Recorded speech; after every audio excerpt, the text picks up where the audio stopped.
Hello, everyone. Welcome to Euphoria. My name is Apollo. My pronouns are he, they.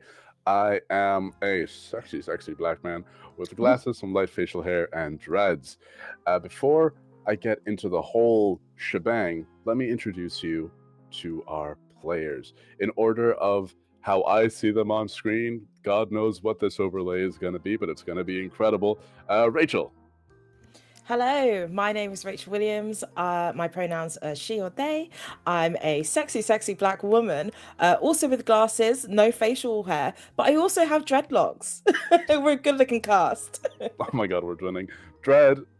Oh, hello. My name is Dread. I'm also known as the Dreaded DM. I'm also known as Caitlin. I am a light skinned woman, mixed race, some might say, with dreadlocks, with red highlights, side of the head shaved, and a purple t shirt. Love, love, love. Cash. Hello, everyone. I'm Cash. I use she, her pronouns, and I'm also a sexy, light skinned biracial woman. And currently, I'm wearing a very nice pencil moustache. It's beautiful. You're coming for my brand. I am. And Watch Ren. out. Hi, I'm Ren, pronouns they, them. I am a black non-binary person with brown twists in my hair and fake facial scarring across my nose and left eyebrow. I'm wearing a blue shirt with a gray vest in front of it. Lovely. Now, before we get started, a little shout out to our sponsor. This actual play is in partnership with Lalion Publishing, who are currently crowdfunding for their unofficial Candela Obscura expansion book, Beyond the Lighthouse. This 200 plus page book expands on the world beyond New Fair, with 3 new countries to explore, new factions to play as, and 20 ready-to-play modules, including the one that we are playing through tonight, but with some little twists and flavor and everything. The way that we play this module might not be the way that you play this module, so just go get the book and play the module. Click the link in chat to go to the crowdfunding campaign. As for content warnings, for this module in general, we have drowning, oceanic fear and isolation, implied death by sea monsters, harm to animals, ritual folklore, and environmental horror. I'm going to give you 3 seconds to click away if that is not something you are cool with. That is your warning. All right. Guys, are we ready to jump into it? I am indeed. Awesome. Then let's get started with the Seal of Laddùn Bay. Oh. It is a dark, stormy night. From inside the Exoteric Order of New Sciences, or EONS, field office, we hear a recorded voice speak. Welcome back to our series of Sienese history. Where we left off, we explored the general history of Sienne, Hale's neighbor continental landmass to its far south. Characterized by its vein-like rivers, canals, and waterfalls, this river country would have looked completely different before the great cataclysm of 0 CE, when its mountainous landmasses were buffeted by earthquakes and tsunamis, leaving only the peaks of mountains above the water.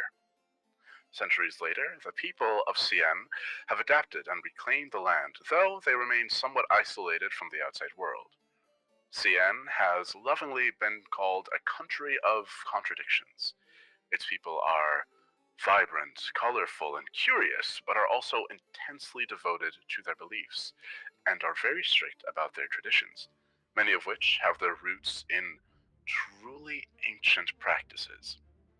Sienne's involvement with Hale during the last Great War also led to their starting accomplishments in the fields of science and technological innovation, and has led to the discovery of a means of a power supply without the use of coal.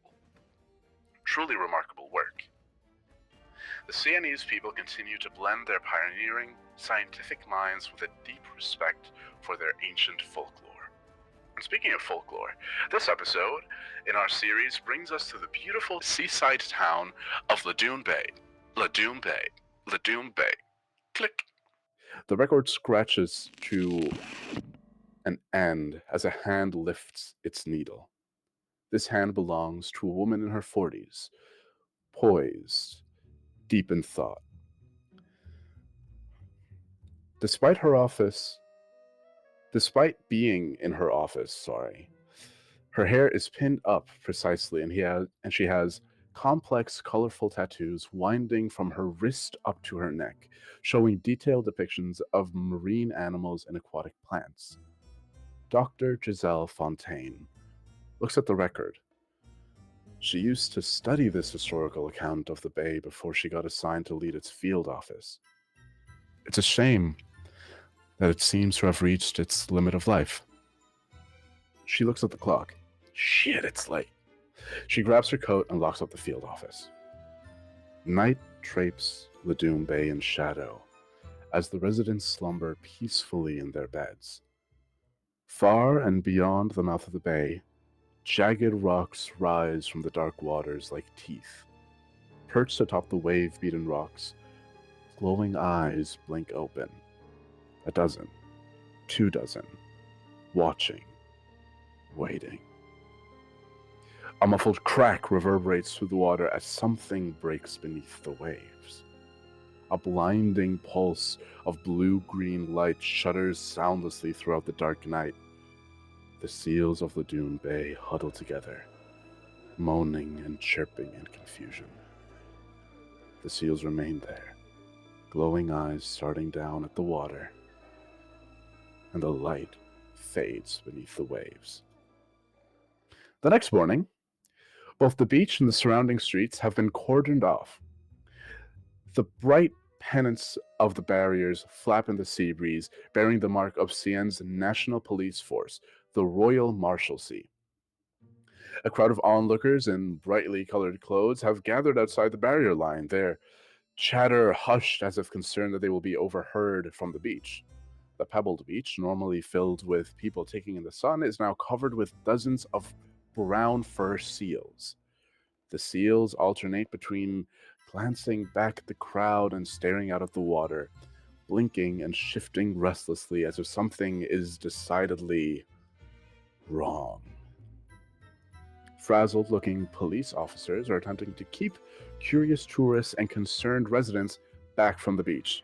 They can be heard calling out, hey, keep away from the beaches, everyone, please. It isn't safe. You have to stay back. There's a perimeter line. Please just stay back.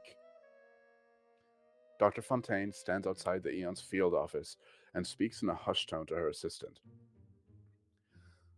The hydrophonic microphone picked up some sort of possible underwater implosion before it went offline. I'm gonna go look into it. It's better if I make the initial observations into the restricted zone. I don't think I'll need Miles' help just yet. But if I don't return to the lab by midday, you know who to contact. The doctor departs, and as she does, a man skirts along the edge of the crowd, trying and failing to appear casual as his eyes dart around. His finely tailored Halen coat, with distinctly Sienese trim though, is damp at the edges and rumpled as if he dressed in a hurry. A faint tang of seawater and salt crusts his hair despite the distance from the surf, and he fidgets with his leather gloves as if from nerves. That afternoon, you all received calls. Jobs had gone awry. Assets needed to be retrieved. Quick turnaround and discreet execution. You've all been told that Dr. Fontaine's assistant will inform you of the details when you arrive. All of you will be traveling in pairs. So, what pair do we think arrives at the Aeon's field office in Laddùn Bay first? I feel like it would be me and Dr. Cutler, just as we're so close by, and probably would have gotten our messages fairly quickly. Always good to have locals on call. For sure. So, Dredd, can you please describe to me your character briefly as they arrive at the field office and they see Dr. Fontaine's assistant just sort of waiting by the door, looking around, trying to spot you guys as you approach. Alex Larson kind of looks thin and wiry, but her arms are muscled. She has a tattoo running down the length of her right arm depicting waves. She has a necklace of deep black coral, short hair, sunglasses covering her eyes. But it looks like she hasn't been outside in a while. Like, her normally quite tanned skin has seemed to have become paler, maybe than it should be. Yeah, as you walk here closer, the Eon's field office is right on the beach. It's not on the beach itself, but it's right off the beach. You can see the water from where you are, and I think the little bit of coral on a string around your neck, this memento, and not a souvenir. This is something not for tourists. This is something that is a deeply local tradition, a coming of age ceremony, where you go out into the bay, push past your limits, and retrieve something from the ocean floor. This is a mark of honor, but I think in this moment as well, the last time you were in the water of this bay, something happened that changed the trajectory of your life forever, and it's been months since you've been here. And the coral on your neck just weighs you down a little bit as you think about that. Behind you, who do we see, Rachel? So behind you, we see Dr. Avani Cutler. She is tall, slender, and her hair is pulled back away from her face, held together by a silver clasp with curls down her back. She's wearing a plain, slightly stained cotton shirt and kind of long, wide-legged trousers with very sturdy boots. She's a very practical woman. Beneath this shirt, maybe sometimes peeking out between the collar, you can see attached to a silver chain, there's a cog, and it's covered in barnacles, tightly clasped to it. I think Dr. Cutler is perhaps a little tense, not knowing what's to come, and is keeping a careful eye on the person sat in front. Awesome. Dr. Cutler, as you are just surveying, when was the last time you think you were in Laddùn Bay proper, as you work in the Eon's head office in Sienne? So it's been a while for you since you've been here. Do you think it's been longer than Alex has been here? Or do you think that you would come out here regularly enough? Or are you from somewhere else in Sienne? What do you think that you are a native of Laddùn Bay as well? Yeah, I think this is Avani's home, but she probably doesn't visit much. I think looking around at, this beautiful but flawed town, she sees things that she doesn't agree with. She's aware of what she thinks are failings in the local area. So although this is a home, it's got that kind of push and pull where the nostalgia is outweighed by a bit of pain. Yeah, you have memories of growing up here and enjoying the beach and just it being a nice community here. And not to say that the community isn't there anymore, but do you think it's been over a decade since you were here properly? Yeah, since the last time I spent any length of time, for sure. In that decade, at the very least, the beachfront has become far more pandery to the tourism industry. You can definitely see a couple of coffee shop faces that are, hey, they weren't there 10 years ago. And you probably don't know the people running them. Not that there's anything wrong with tourism, but Laddùn Bay has been opening itself up to new people a lot more lately, and that's sort of, it's a little bit of a tourist trap, let's be honest with ourselves here. Yeah. And that, you can look at it and say, this is my home, but my home is changing and I don't know how I feel about that. I think there's a hint of disdain. Little hint of disdain. And hey, what goes better with a hint of disdain than going to clean up the mess of your academic rival? And as that thought sets in, you arrive at the Eon's field office. Now, the two people of our cacophony that are not from Eons, indeed a cacophony because this clandestine group of ours is going to be made out of people from various factions. So, Cash and Ren, how do you guys think your characters arrive? And where do you have the little pin on your bodies that would mark you out to those who know where to look as a member of the Red Hand? I think, I don't know about you, Ren, but I think that our characters would arrive together, most likely. Yeah. I think we see Colorado Smith, a tall, lanky man with dark eyes, very pale skin, and a slim face that features a neat, thin black pencil mustache. He walks side by side with his friend and is wearing his hair oiled back very neatly. He has a 3-part dark suit on and a polished pair of black leather shoes, and he's also walking on a cane that ends in a very also neatly polished knob that is in the shape of a conch shell. And I think the keen watcher will notice that he's not actually using his cane to walk. He just kind of wears it as an aesthetic piece.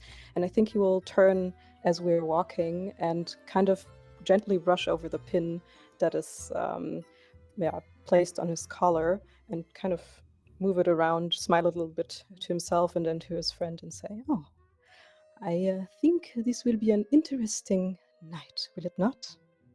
Yeah, I think it might be.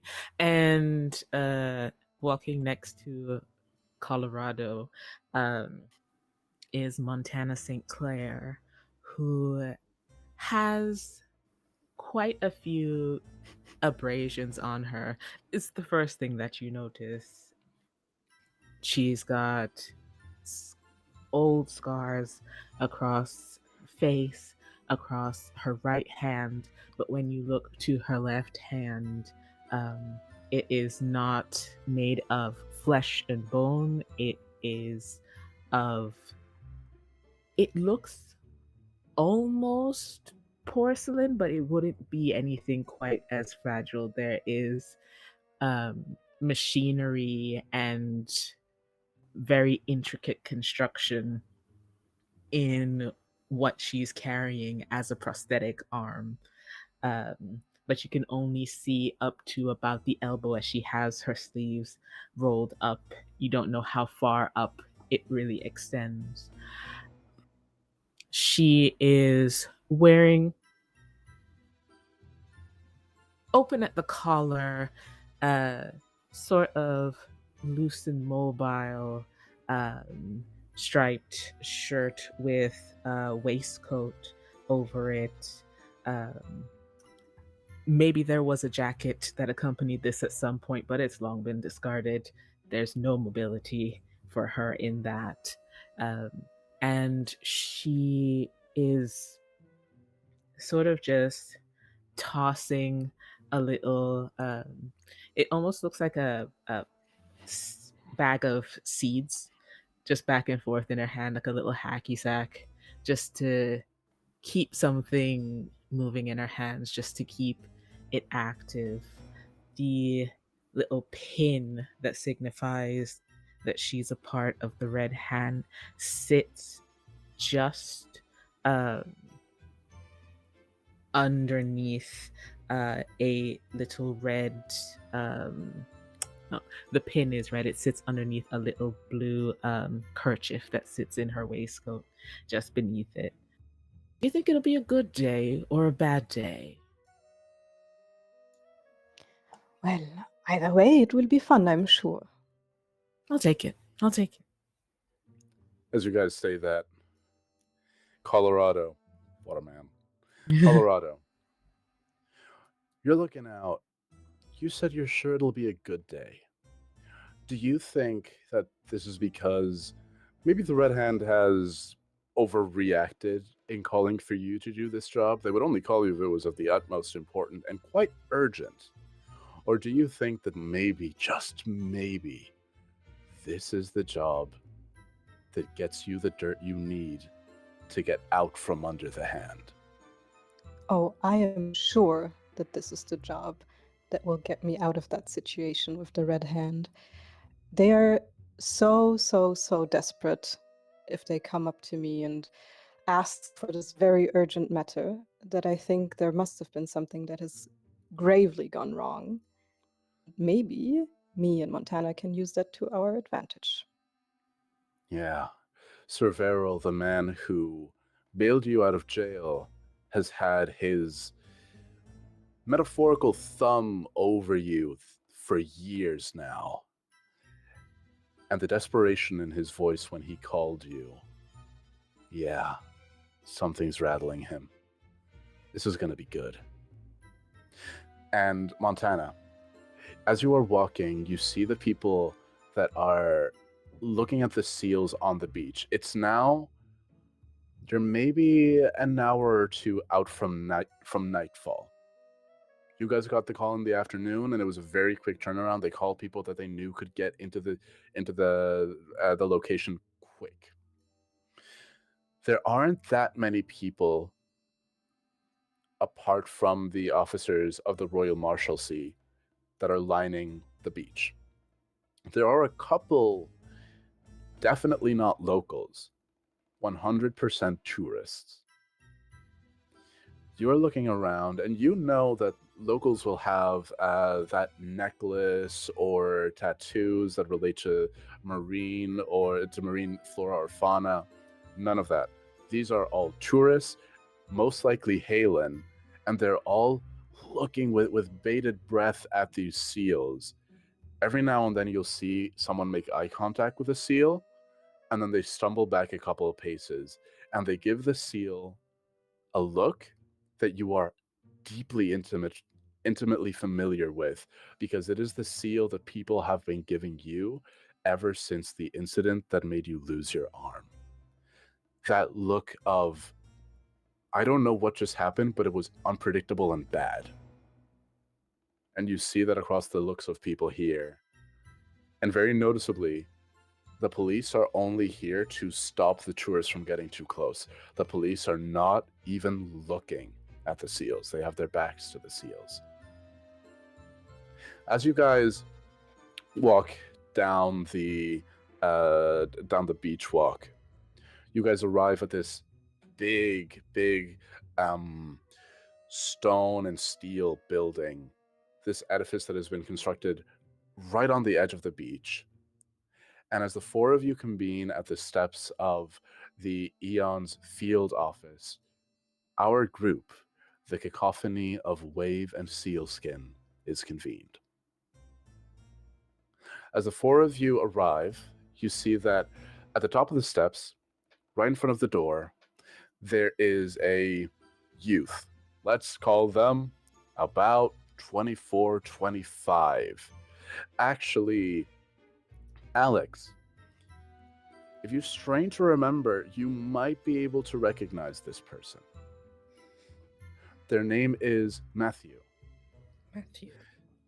They were, last you checked, a few months ago, they had just gotten this job, this very job, to be the research assistant to Dr. Giselle Fontaine, the director of this outreach field office. Matthew is young, very light skin. He still hasn't figured out what patches of facial hair he wants to grow out, wiry frame, and deeply anxious. This is a grad student whose boss just disappeared. Hey, Matthew? It's been a bit. You look. Oh, oh.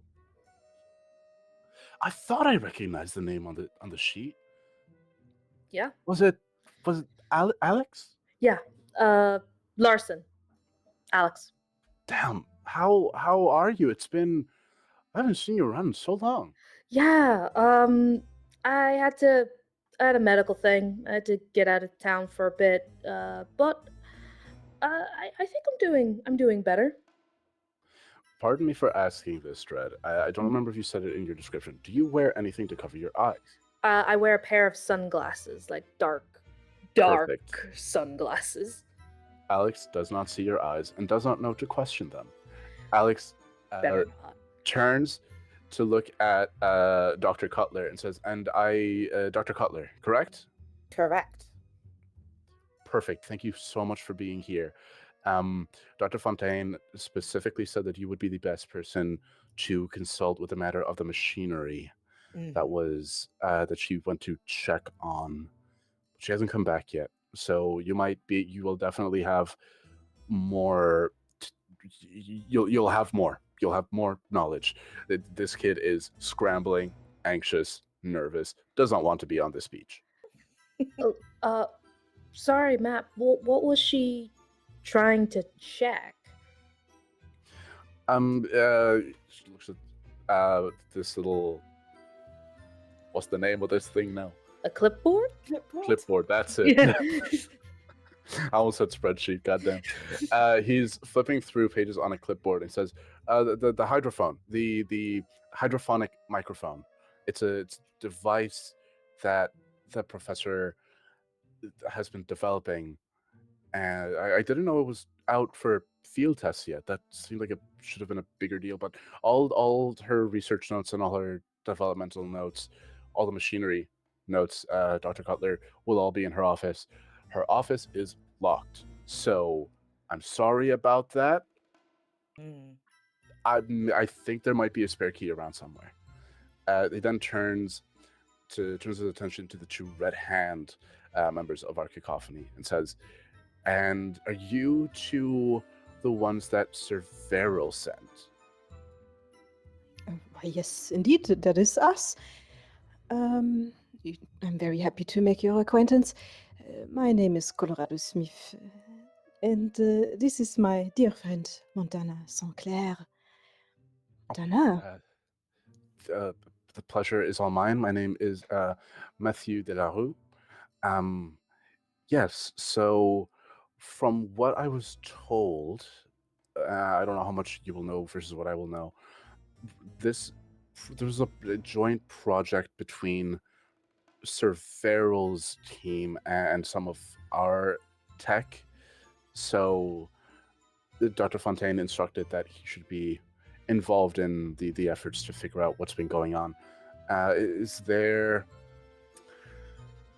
anything, if there's anything I can help you with, I will be out here. I have to send some correspondences and figure out some details that Dr. Fontaine left for me, but I've opened up the main lab. The main lab is all for you. There's an open plan office right next to the main lab as well for any research notes or anything. And then, sorry, I'm still frazzled. Dr. Giselle Fontaine's office will be at the very back of the building. And do you know why she couldn't be here? I mean, I'm accustomed to this kind of carelessness from the marine biologist, but it's not a very good show now, is it? Yes. I'm so sorry if the main office didn't communicate this to you, but when I sent the missive for you, she hasn't returned from a dive. So we don't know where she is right now, and she asked for you by name to figure maybe there's some. I personally, I don't know why she wouldn't have come back unless something went wrong, but well, we will hold hope that all is well, and you are just here for security and contingency purposes. I'm going to turn to the. Well, before I actually ask them, would I have any understanding of the Red Hand or who Sir Vrail is, or am I completely in the dark? If you would like, I think that Matthew has an anxiety in his body that might just be generalized anxiety disorder, but it could be something else. Yes. If you want to look into that, I would say maybe give me a read. Would roll. love to. This would be going to be very low stakes. Okay. 3.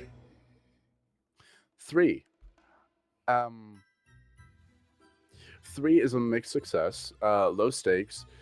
Yeah, Sir Verrill is somebody who is well known in the town. You know the name Sir Verrill. Right. For full name Sir Verrill Ainsley.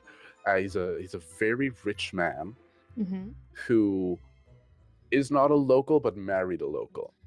Right. Okay. And has an interest in maritime wildlife and all this sort of stuff. So it makes hearing his name isn't the most out of place, but I don't think that you know what Red Hand is. Okay. I'm going to turn to the two Sir Ainsley sent, and I'm like, so pardon me, but I don't really understand your purpose here. Like, just I understand Mr. Ainsley has a somewhat of an interest in Laddùn Bay in terms of its wildlife and stuff, but I just haven't seen you guys around here before. I live here. You live here? Mm-hmm. Yes, Here. as a matter of fact, we both do. Right. Where exactly? Why is that of your concern? Well, I've been away for a little while, but I don't think I've been away that long that I wouldn't recognize people who would be around the bay quite often. Connected to Mr. Ainsley as well. I do not quite understand. Montana, maybe you can help out. Why exactly is that information important to our investigation? Well, I just don't really get what your specialization is. Like, the doc here, she has been following closely the other doc's research. I think you'll find that she's been following me. Right. I'm so yeah. No, it's okay. It's okay. We yeah, can discuss it I later. knew I'm that. going to say, just to rub salt in the wound, as you're saying this, you guys have moved into the building proper. For sure. And as you say, I think you'll find that she's been following me. You are, as you say that, the camera pans up and there is a massive just photo of the professor shaking hands with the mayor of Laddùn Bay in front of like the ribboned door of the commemorating the opening of this facility. Yeah. The job that you lost out on, and you're just like, I'm sure she's been following my work, actually, as you say that. And camera cuts back to you guys. Goes back to this moment. Yeah, she's grinding her teeth and it's almost audible. See, you both do kind of the same thing, but you do it better for sure. I'm absolutely 100% sure. How tall is Alex? Alex? Let's say 5'11". Make me proud. Oh. Listen, 5'11" is huge for me. I'm 5'0". Give me a 6-foot queen. The key I didn't describe about Montana is she's about 6'1", and so the second you start to ask her about what she does, you feel like a shadow begin to impose over you.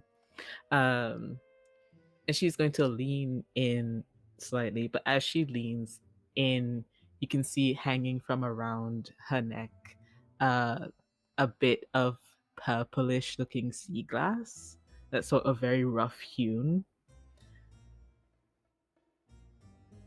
I helped build this place, this, and just points to like the general facilities that you're standing in.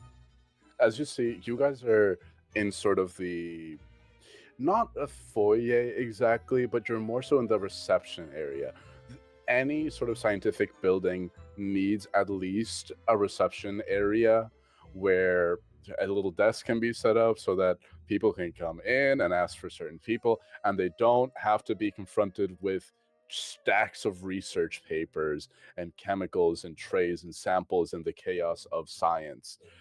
So you are in this location, and you see that opposite the wall where the photo of the professor that was taken to commemorate the opening of this office, you see that up on the opposite wall there is a photo of the professor posing with the construction crew that built the building.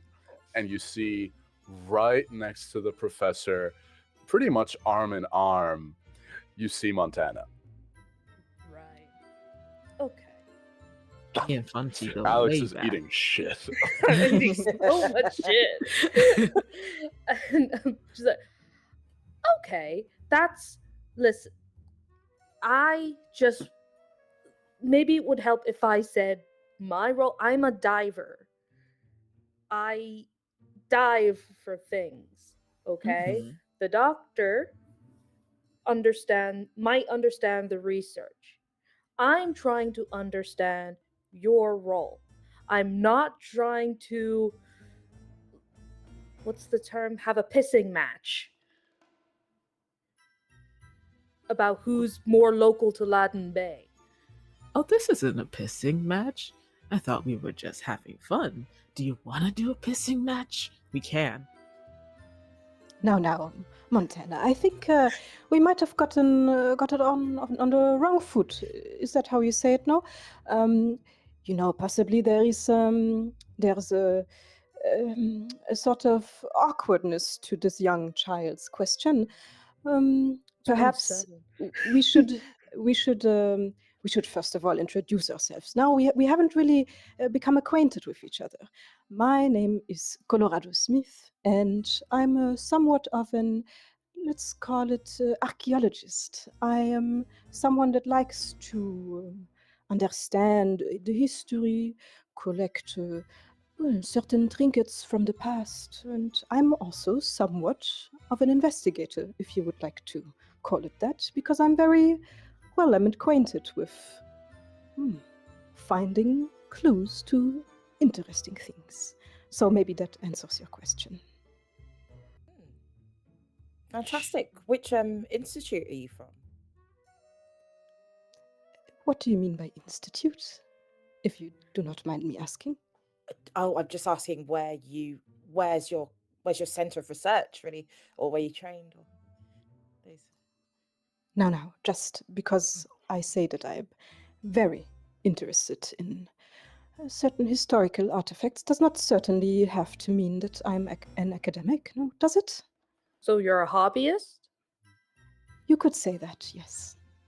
Okay. Fantastic. Fantastic. Avani's now spinning the little cog that is on her chain. All of her nervous tics are beginning to show. Yeah, how do you feel, Avani, in this moment, as your cacophony that you have been not saddled to, but surrounded with to figure out what's going on is a kid that Eons has been experimenting on for months. 27. Go on. Ain't that the way? A kid. A kid.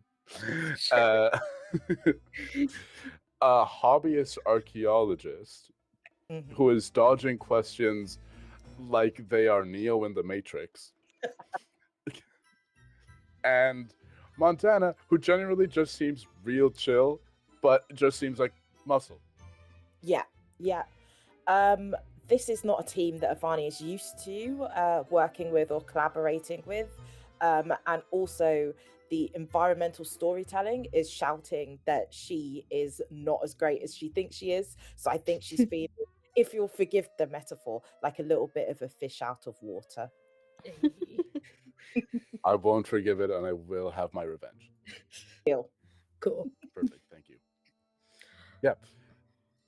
Do you guys advance now into the lab and research facility proper? Yeah, I think so. Like I think Alex is intensely curious about what's going on here. And even though she said she has some idea of why she's here, she actually has no idea why she's here. I think Lovely. as we're going in, recognizing that Avani is of like a scientific nature, Montana is gonna close distance and just ask, so you think she was trying to talk to the seals? It's too early to draw any conclusions right now. But a microphone and a dive is probably not far off. Cool. Mm. Is that a thing that can happen? I suppose we haven't proved it's impossible yet. You know, if you've ever interacted with the seals, they can be a little bit spooky. Yeah, they looked really freaked out. Mm-hmm. Yeah. Maybe it's just a tourist. Maybe she was listening to something else. There are worse things down there. Oh, yes, maybe it was something much worse. As you guys enter this space, you see that this place is not necessarily sectioned off, but there is Avani, you immediately see it, the rhyme and the reason in the chaos of how everything is laid out. There are a number of desks that are purely research stations. You see that there are a couple big boards that just have a lot of information tacked onto them, almost like a conspiracy board, but just trying to draw together natural phenomena and strings of data saying, oh, this that we got in September might be related to this that we got in May. Maybe there's a correlation there. Trying to figure out, there's a lot of going on here of trying to figure out what is correlation and what is causation. There is a section, Colorado, that you see specifically that, apart from all the scientific research, does just have a bunch of books on history just stacked on top of each other, which is not unusual for research stations. You need to know the history of the area to say, oh, why did this happen? Maybe it was related to this historical event, but there's just a lot. There's one desk that is specifically history.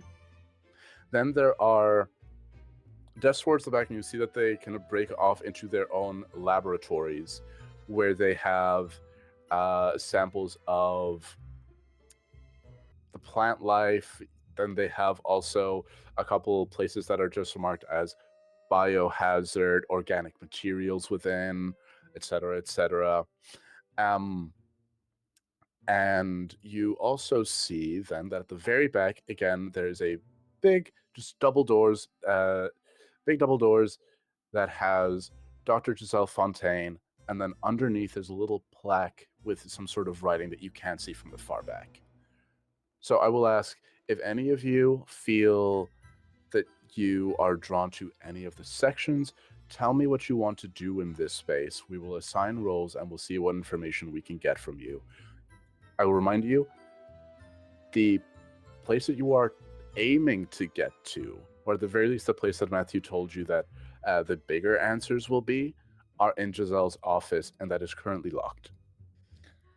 I'm going to turn to Montana, and I'm going to be like, I'm going to ask this not because I think you are stronger than me. I am, yeah. Cool. I'm glad we got that out of the way. Do you think you could open this door?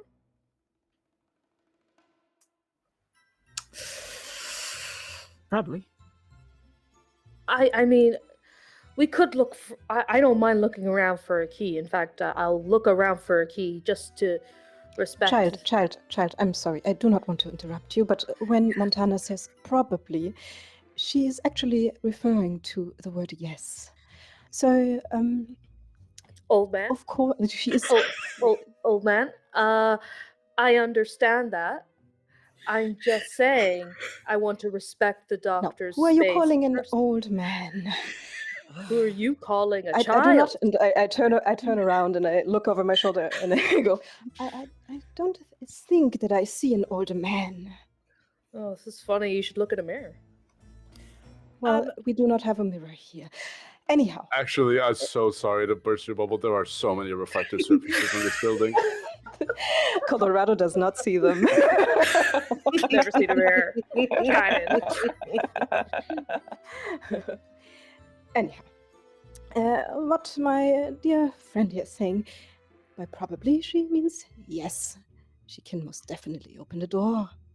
And what I meant was that if we can't find the key within a reasonable amount of time, we can have your friend break down the door.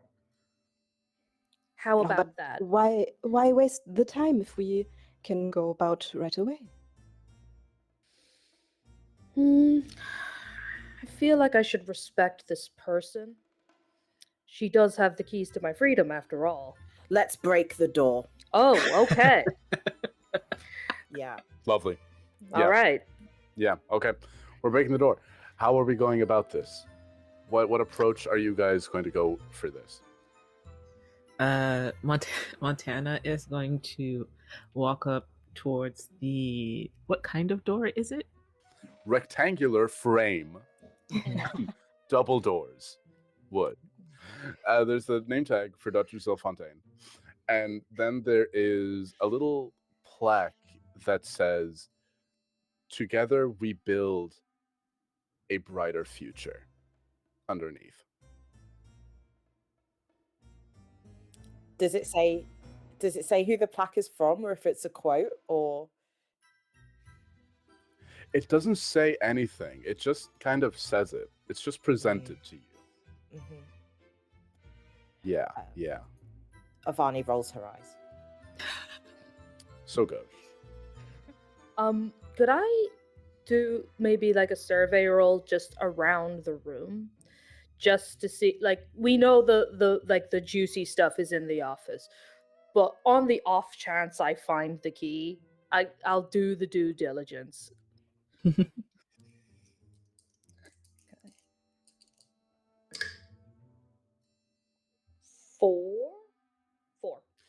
4, mixed success.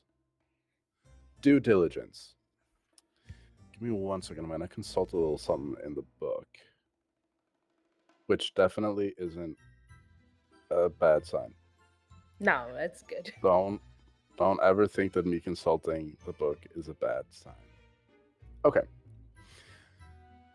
There is a alarm on this door.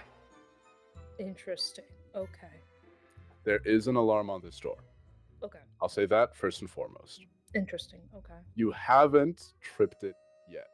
Mm-hmm. But you see that Montana was gearing up just to go for the door. Or at the very least, people were like considering going for the door, and you just see it and you go, "Oh no. Oh guys, not yet."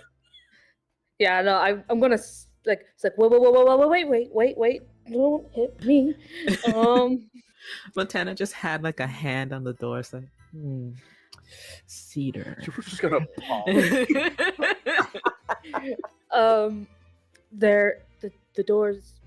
The door's alarmed. So, up at this stage, I don't think I'm in a position to fight you on it, but it might. I don't have. Everyone think I'm trying to fight them all the time. I don't know. If I'm trying to fight you, you know. Okay, that's that is good for me to know. I'm just saying there might be. I'm not really that kind of minded to be able to deactivate any kind of alarm like that. Do you guys know how to do that? Honestly, it seems illegal, but I've Well, I'm not well versed in things that are illegal, but I don't mind getting my hands on some tech. And I think I would like to have a look around, see the kind of nature of this alarm, and then if I could deactivate it. Avani has a small multi-tool which she pulls out of her deep pockets from her trousers, because this is role playing and I can live my dreams.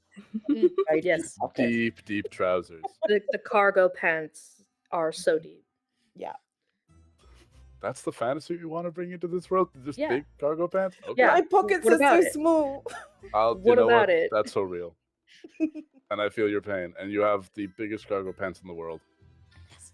So big, so deep, so useful. So looking around it, can I see anything that might connect to this alarm? I'm looking for wires. What I'll tell you, you had a little bit of adrenaline in your body. When you stop and look, you know that there is going to be some sort of control panel close to where this door is, that a key would be able to stop the alarm system. Okay. So when Dr. Fontaine comes in here, she first has to go to the lock system, unlock that, and then open up the door.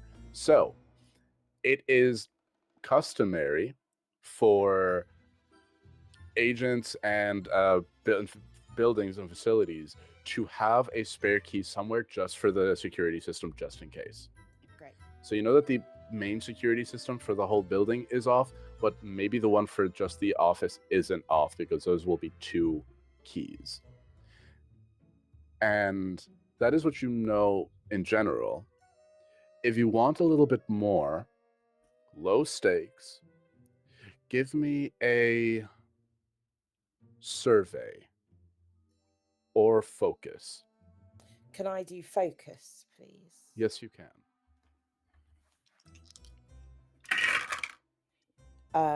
That is a 3 and a 1.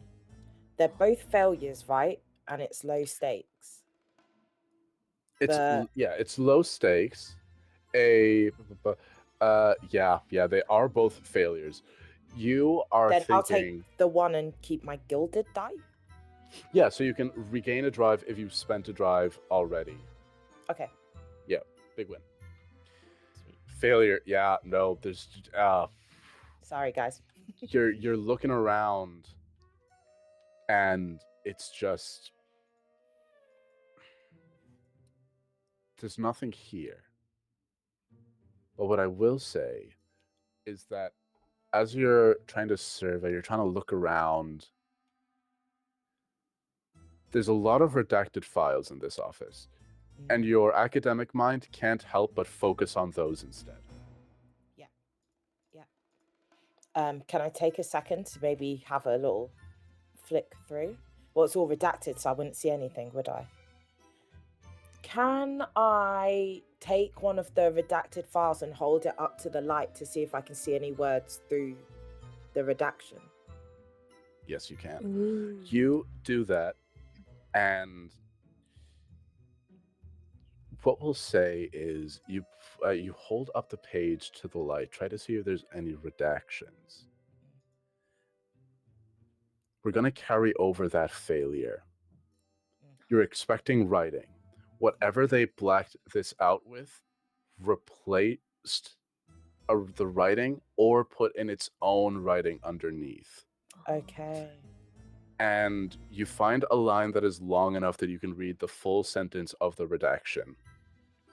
And in the blacked out light that you see coming through the page, it says, redacted at the request of Dr. F.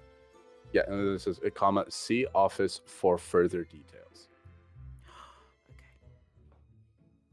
I will say while Dr. Cutler is looking at those files, Colorado Smith will kind of walk over to the stack of books that you mentioned previously. And as he walks over, I think he will turn to Alex and say, I must commend you, child. That was actually quite impressive that you found the alarm. I think I have underestimated you a little bit. And then he will start kind of opening one of those history books and kind of just skimming through them and see if he can find anything of importance. I think what he will probably look for is some sort of like secret compartment, either in the book or on the table that they're. I think the books were on a table, right? Yeah, books were on the table. Yeah, I think he will just kind of skim through and see if he will find something that will, let us unlock the safety feature of that door. Okay. When you sit down at this desk, you start skimming through the books. You see that this is an employee's research station. This is not necessarily tied directly to her own. So immediately you're like, okay, chances that there's something here relating to that, not very high. But you're flicking through the research that's here.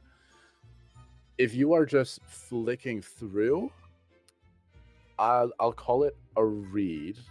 If you are really going to really focus in on what you're looking at once you realize that the key plan might not be here, I'll call it a focus. All right.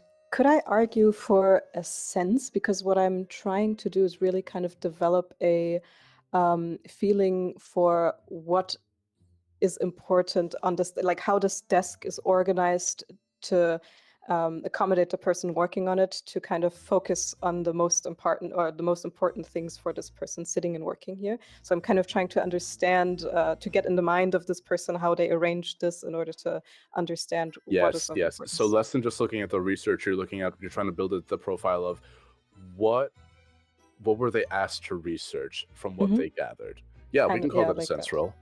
Yeah, Okay. we can call that a sense roll for sure. I think I would like to spend a drive as well. Yes, awesome. To add you spend a drive, add it to your pool. I'm going to say you're just looking at the research. This isn't much of anything, but we are going to call it medium stakes. Okay.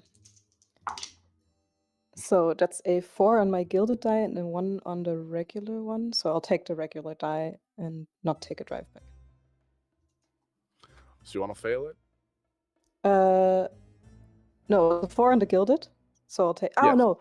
Then if I if I take the gilded, then I take a drive back, right? Okay. Yeah. Yes. Then, of the die that you roll in your dice pool, only tell me about multiple results if you roll more than 1 6. If not, just tell me the highest number, unless your gilded die is lower and you want to regain a die by using that result. So 4. Mixed success. You love to see it. The notes here are mainly related to the local folklore. They are all about the tradition of the dive. They are looking at the seals of the local area, because you see that there's folklore here written about the seals, about how there are some folkloric traditions about them being semi-supernatural, about having abilities like a trance-like inducing song. And then the thing that is concerning to you is there is a bunch of paper that is just shoved to the side, crumpled up and shoved to the side, that are torn out pages from a history book about the Cataclysm of 0 CE and before. So this is ancient Sienne. The area that now you stand in would have been the more higher elevation area of this landmass. There was a whole civilization underneath the water. And there are notes there, and it has just been crumpled up and shoved to the back of this desk. You, on that mixed success, open it up, and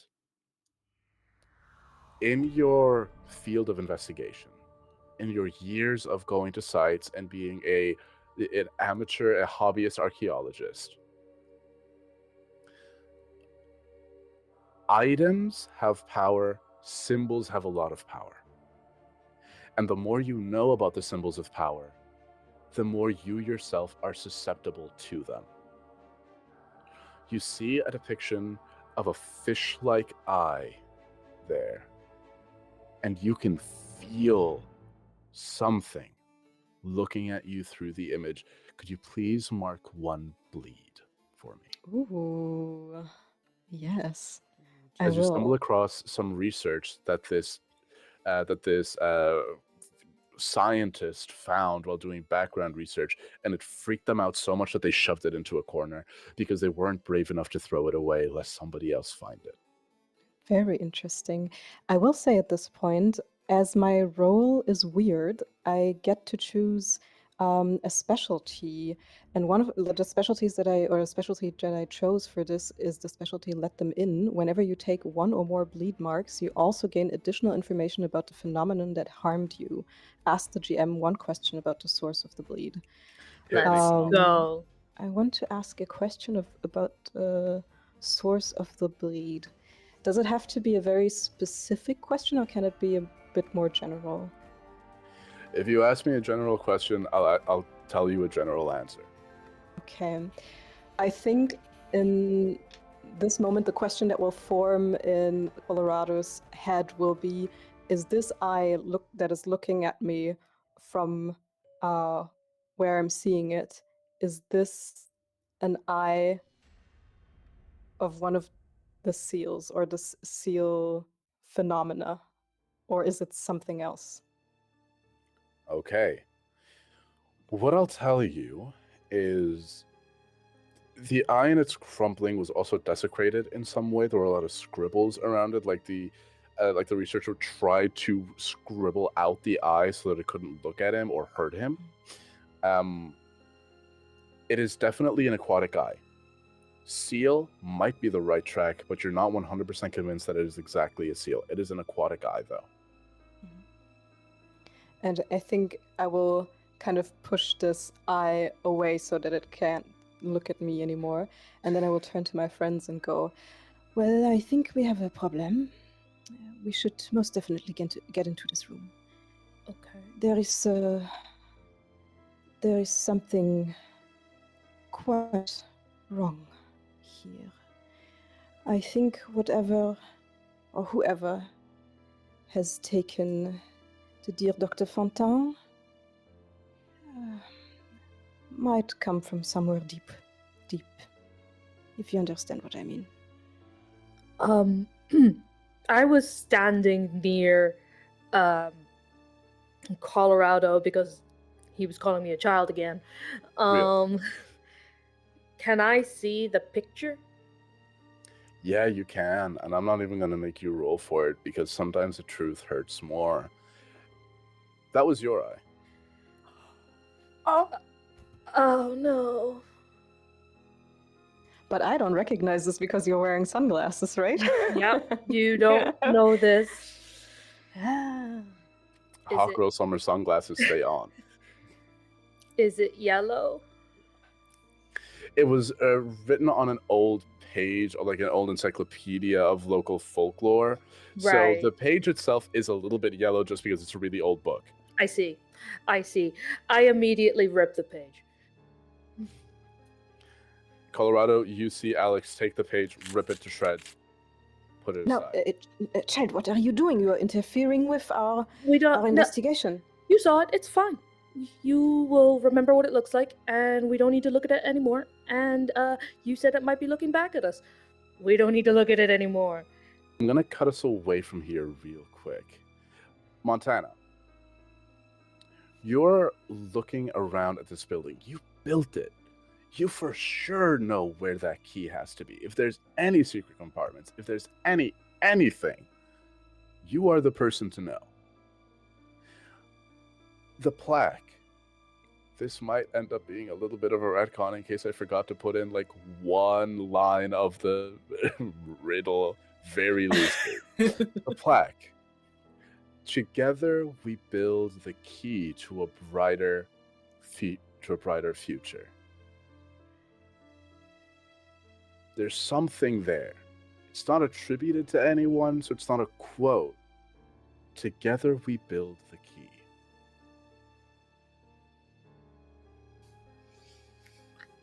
Together we build the key. So here's the thing. Montana is the brightest bulb in the box. I love that for her. I love that for her too. It's not so She's great big for and strong. me. No brain cells. I think she's going to see this. I'm pretty sure I didn't put in this door. I'm sure I saw this before when we were finishing up. She's going to look to if anyone. She can see that Colorado and Alex are doing something with paper, and that looks a bit fun. But it's going to look to Avani. So there's something about this, and she taps on the plaque. There's something about this. I don't know if it's something Fonty said to me when we were. Or maybe she didn't say it. No, she might have said something to me. My memory's not the best thing in the world, you know. I understand. Knocks. But it's just so sickening, isn't it? A trite remark like that. Together we build the key. Wait a minute. Could we check the big photo of Montana and Dr. Fontaine together when they were building? Yes. Absolutely. As you go over, you see that all the construction workers have like company t-shirts that says Keystone Construction. Those bastards. And you just lift up the frame of the painting at the back. You feel the key. Take the key, you put it into security system. Door is unalarmed. And Montana, you can just break through the door. You can do it. How do you open the door? I'm just going to ask you. Montana is going to gently place her hands along the seam where the double doors meet, press it down towards where the lock is, nod a couple of times, then where her hand was, rear back and kick it. You kick it open. Lovely office. First of all, you got a big, nice window with views of the bay. We have so many bookshelves. There's a little shelf that just has awards and like framed degrees. There's some photos of family. It is gorgeous here. Alex, you see a photo of Dr. Fontaine and Maël, who's your old mentor when you started being a diver. And then you see at the back, on the desk, actually, first, there are a lot of schematics and a lot of correspondence for gadgetry, for machinery, and also a lot of correspondence. And then at the very back of the room, one of the bookshelves is awry. And Montana, you recognize that there was a fake door put in here. And one of the bookshelves is just cracked open, revealing where that was. It wasn't closed properly. All right, back into it. Yes, so there are the items on the table. There's the cracked, and there is the cracked bookshelf. Where are people's focus going? Foci? I don't know. I'm still a bit shaken about the eye. But I don't think I would have known about Fontaine and Mael. Or at the very least, I wouldn't have thought they were that close.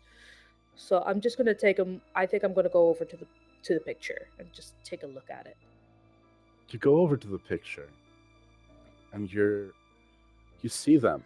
They're both sitting on a bench at the one of the benches that is on like the edge of the beach, and they seem to be laughing. And Miles seems to be laughing as Fontaine is explaining or talking about something. It seems like a photo was taken in the moment. They weren't posing for it at all. And as you look at it, you notice that there's like some dust or something on the floor. And you see that one of like the windows that isn't facing the bay, one of the windows that is facing the road and street beyond, one of the very top windows, smaller, narrower, has just been cracked open. I'll go over to the window, and as I do, I would like to use an ability that I have. Oh my lord. Oh my lord. I would like to use vibrations in the dark. I can detect the presence of magic or bleed without gear if it's the first time that I've encountered that source. Does it have a radius of effect, or is it just a passive out and around you? It doesn't say whether it has a radius. It just says like as long as the source is new. And it says I can track the same source across locations, but beyond that.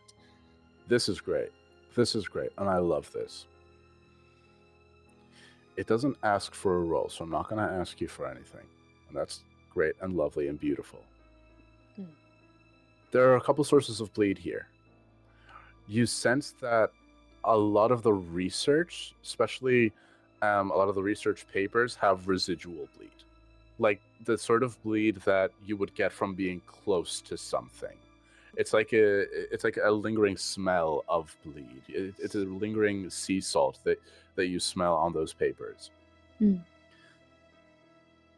But there is like a trail of breadcrumbs, a trail of very strong sea salt going towards the direction of the cracked open hidden door bookshelf that you have never experienced before, but is so close to something that you are very intimately familiar with. Okay, so there's this cracked window with where this kind of dust trail leads, and then there's the bleed trail that leads into this very ominously cracked hidden door. Yes. Interesting. Montana. Nothing suspicious there. Nothing suspicious here. The thing is, Montana, I think, was in the process of looking at this bookshelf and be like, this isn't right, and was putting it back. I'm just gonna gently grab her hands, like, don't touch that. Or we shouldn't touch it as much as possible. I don't know how to put this. And I think I'm going to address this to the whole room, actually. It's like, I don't know how to put this, but there's something in there. I can feel it. It stinks of salt down there. Like a person? No. I don't know. And, because there's like some sand bums and they really smell salty. No. Okay. It's like, salt, blood, and just like that weird kind of coppery smell. I'm looking, my eyes keep kind of flicking to Dr. Cutler, who has at least some awareness of what's going on with me. And I'm just like, there's there's also the window over there, but I um I don't want to go into that into the salt alone. So yeah. Thank you, Alex. We need to take this seriously. Montana, what was behind the door when you built it?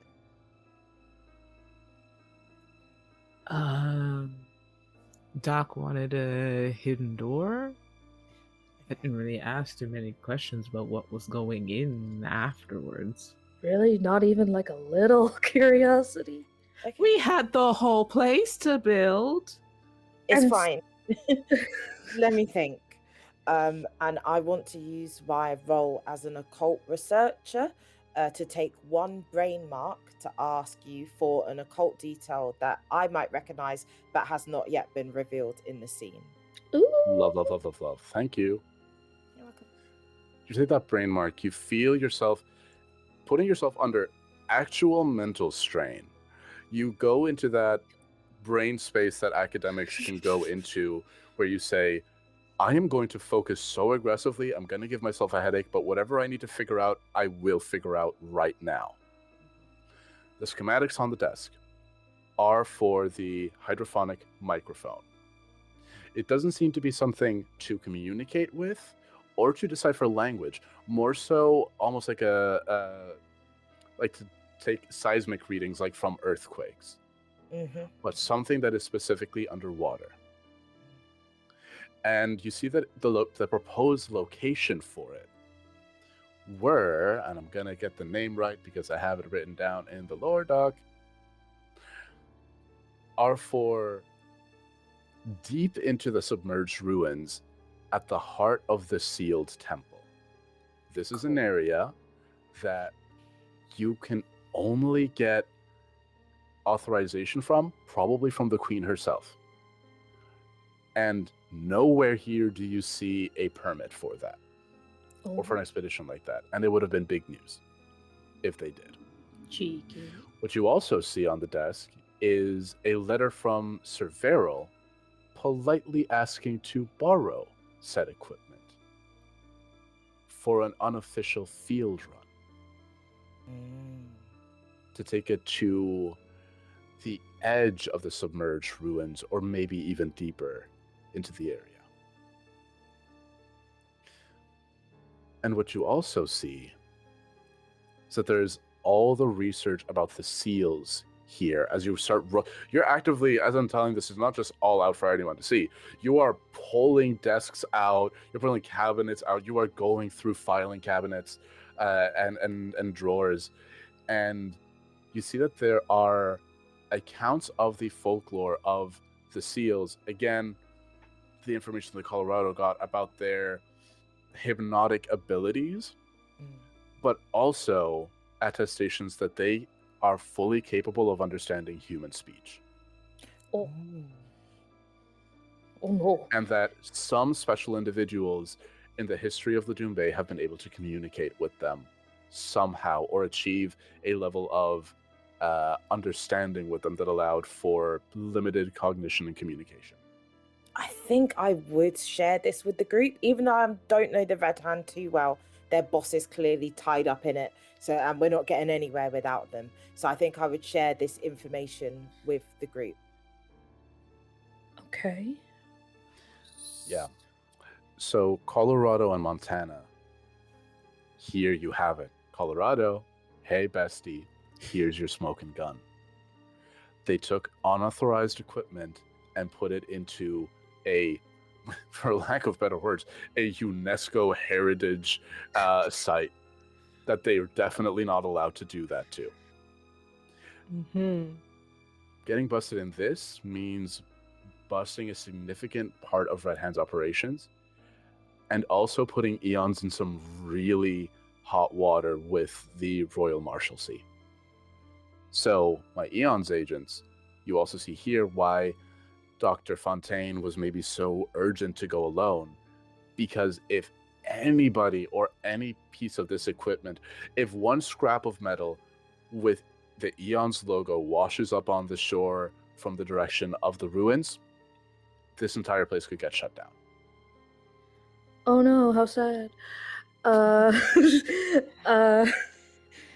Friends, I am quite certain now with this information that this our cooperation here is not the first time that Eons and the Red Hand seem to have cooperated. But maybe this cooperation in the submerged ruins ended up in quite a catastrophe, if one may call it that. Do you think that maybe Dr. Fontaine could be found somewhere within those ruins? I'd say it's more than likely. don't mean to sound macabre, but she's probably dead by now. Oh no, I'm sure of that. Yes, that's most likely true. Yes, Just most unfortunate. unless she has her, most people in Laddùn Bay know how to hold our breath, but not for a day or a night. Yes, very sad. I hope I could tell. Montana, that our dear friend Sir Verrill Amesley has not perished in this very tragic incident. Yes, I could feel palpable tears. Well, I'm sure Fonty has. She's smart, I'm sure he has a way to maybe figure it out and not be dead down there. As you guys are conversing, you hear an alarm trip, not the one to come into in here. You hear it coming from wherever the bookshelf door was leading to. You hear, warning, please step away from the tank. Please step away from the tank. You are entering the zone of persuasion. You are entering its area of influence. Please step away. Please step away. I'm going to look through. Yeah. Are you closing You it or open it. opening it? I'm opening it. Hey, I want to make sure. Imagine you just close it and say, we refuse to engage with this module. I'm so sorry, Absolutely Anya. not. She's not worth it. You open it up. It is a metal-lined corridor that leads down some stairs. Oh yeah, there were is it dark? stairs. Is it dark down here? No, it's fairly all right illuminated. As you start to, as whoever wants you would start to make their way down, you guys see that the first thing you see is actually, you enter just a row. It's almost like a walk-in closet, but for very advanced diving gear. You start walking past, and you see that there are these suits and like half suits and just different parts and aspects of a mechanical contraption that is marked as B Cuba Mark 1. And then you just see underneath the acronym, Bleed Containment Underwater Breathing Apparatus. It seems to be some bleed adaptation specific form of scuba gear as you walk through. And Alex, you specifically, you're not really paying attention to this because at the end of this corridor, you see a massive water tank with one of these brown fur seals in it that is softly singing, and standing in front of the tank, one hand up in some sort of meditative trance, you see Mael. Mael? You say that Mael slowly turns to look at you and smiles. Mael Reeves, they are an elderly local. They are, in their youth, they were highly skilled with spear fishing and free diving. They've often guided and protected archaeologists on dives to whenever they were going close to the submerged ruins. They have very intricate face tattoos, and by all accounts to other people, they are a very eccentric person, but they are very respected in the community. And Maya says, "Oh, did she call to you as well?"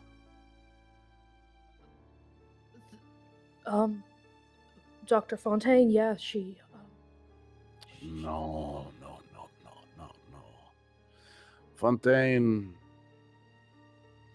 Did Fontaine go to you? And see, they have turned to the seal.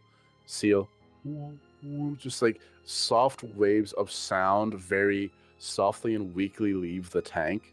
That is very powerfully soundproofed. Right. Mile turns. I see. No. Are you? I'm sorry. We heard an alarm. Is something down here? Miles says, "Oh, don't worry about that silly thing. I was just trying to get in the way of conversation." You're talking to the seal. How did you get down here? The office was See, locked. I told you. Avani, as you say, how did you get down here? The office was locked. You see a really, really elderly person say, "The window wasn't." I did. The window. I did see the window. You're so old. Like what? I still have a spring in my bones, but it's no time for that. What? Alex, you're here now. This is good. There are some very strange currents in the winds.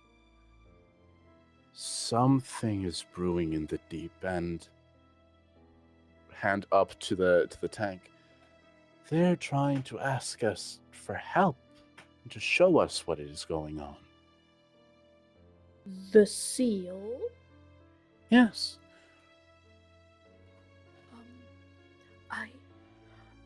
I'm Smile. This is a lot to take in right now. Did you know what Dr. Fontaine was doing? As this conversation goes on, anybody who wants to, give me a focus roll. Low stakes. May I also? Or am I too busy talking? I think you're in conversation. Okay. I think you're in conversation.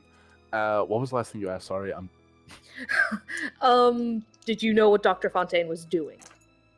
Mael looks at you, and to your question of if they knew what Dr. Fontaine was doing, they say, Dr. Fontaine had some ideas that were somewhat aligned with them, and experimental research, but no, not exactly. I didn't know.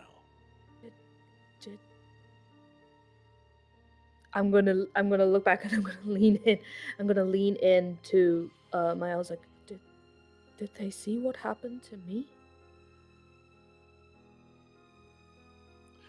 The seal looks and kind of swims down and comes face to face with you. As you're at least 6 feet away, unless you cross into the little marked out zone. Okay. Of getting a little bit too close. Is Mael in that marked zone?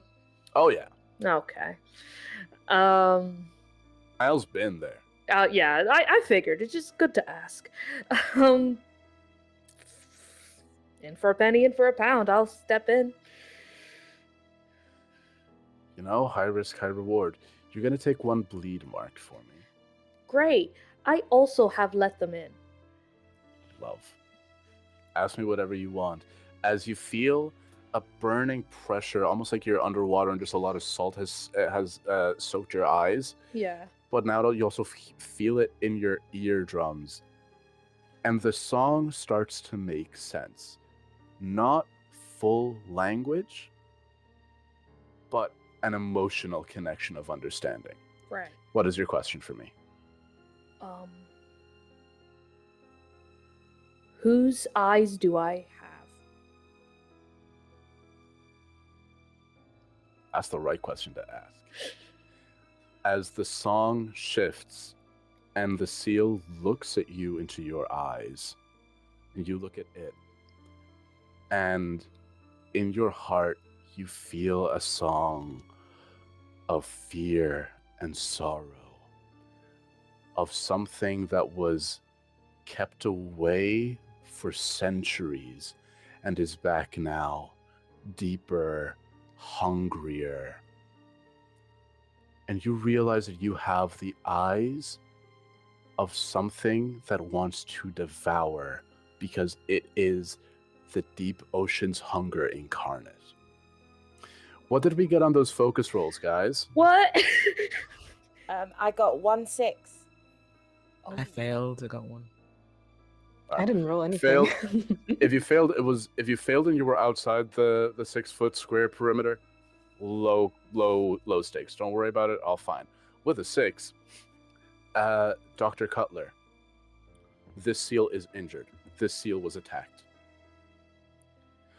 You look at this seal, and if they are capable of human understanding, they may be on par with human reasoning. This sort of tank is a sort of tank that it's an automated tank system.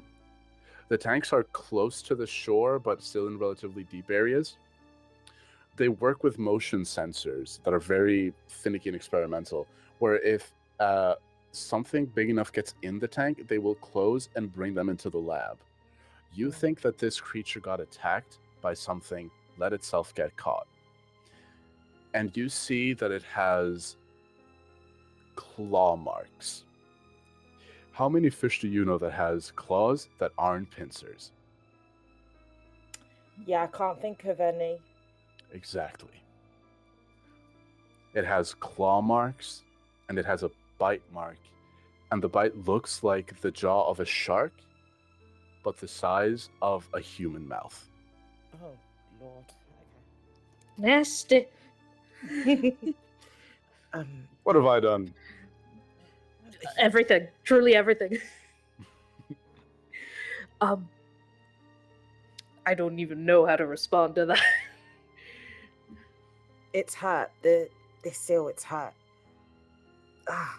But I don't think it wants to go back out there. I wouldn't.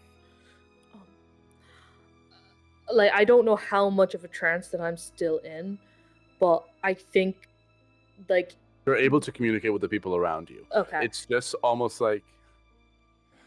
It's like you're at the beginnings of being tipsy, where you feel yourself a little bit airy, but you're Right. still very capable of communication and interaction with your environment, relatively unimpeded.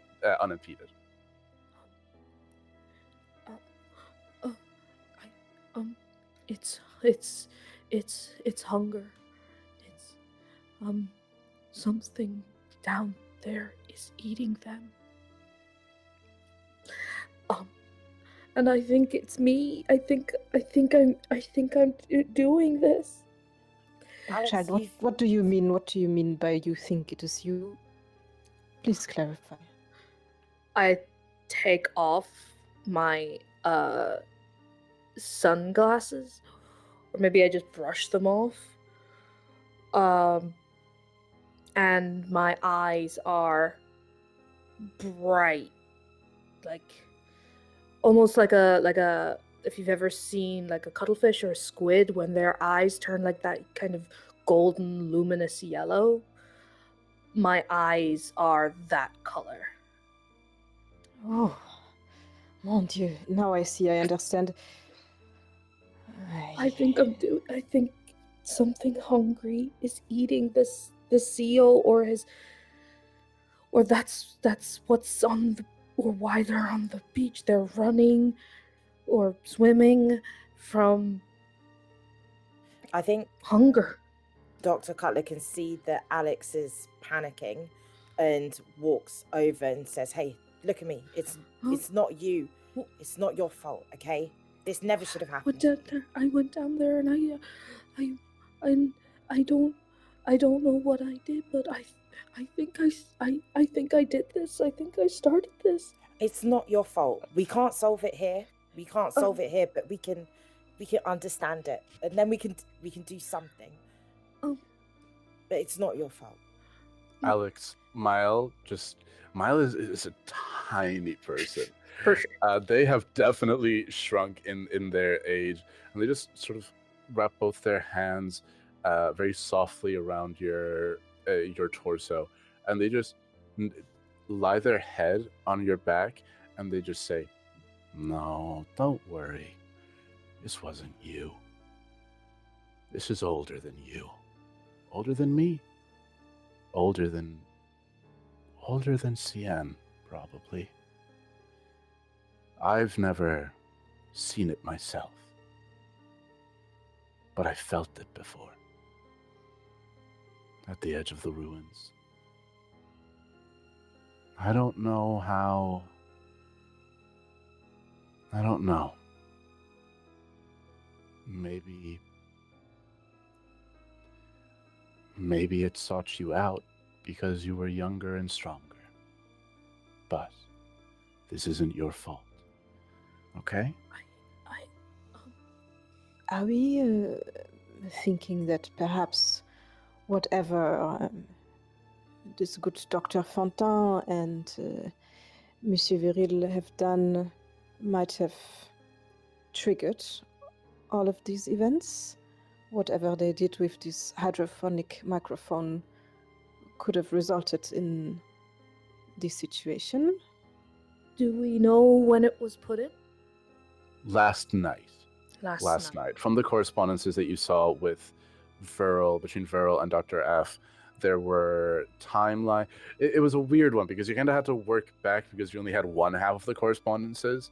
Right. But there was one letter where Dr. Viril just said, yes, this is the day that we want to do this, and we want to take it as close as we can, and just assuring that they wouldn't go past the edge of the ruins.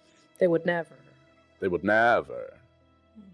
It just seems like there was activity, and then they tried to figure out what it is, and in doing so, might have gotten themselves quite in a predicament. And what a predicament it is, yes. And I think I will kind of lean in towards Montana and go, Montana, we need to take that paper that mentions Sir Viril's involvement in this whole situation. It might Sure. get the figurative hand of the Red Hand off of our necks. Once we go back up, we should grab it.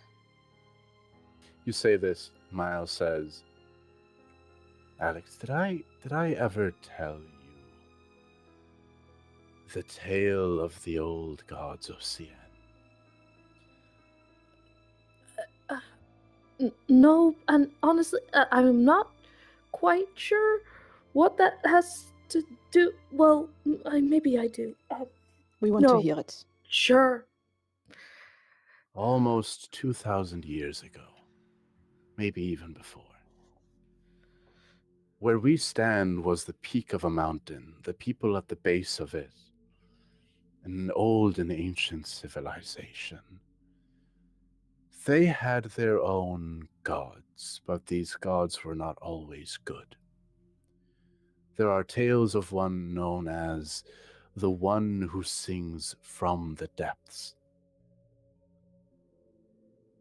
A being of the ocean that would sing sailors and travelers, and those unfortunate to get too close to the water to their early graves. The people of Old Sienne brought it out to land and trapped it. But of course, that was all when it was above water. Whatever this is, it's been back underwater for almost 2,000 years. Now it's starting to feed on the seals. That's what the hunger is. You I think think that's what the hunger is? I do. And I think we need to go face it. Mael, you are so old. You cannot do that. I can fight. No, Mael. You have to go home. They say the gear that the doctor was developing would have allowed better exploration of the ruins. Take it. Go to the seashore and have this one guide you out.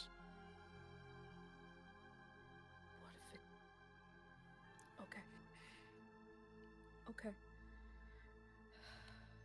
As you say that, because of time, we're gonna do a little fast forward as you guys anything that you want to take from the lab, any dirt, anything. If you want to keep it here, you can. If you want to take it with you, you can. You actually, Alex, you are looking at the schematics of the hydro mic.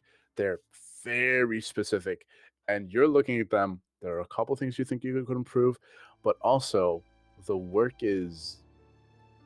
I think you could have done better, but I think once you get your hands on it, you'll be able to do Okay. more with it. You immediately get that sense of, oh, this is something I can work with. Yeah. You guys get everything you want. You get the B Cuba gear. I was gonna say I want to grab that gear. Yeah, That sounds like You good all- ass stuff.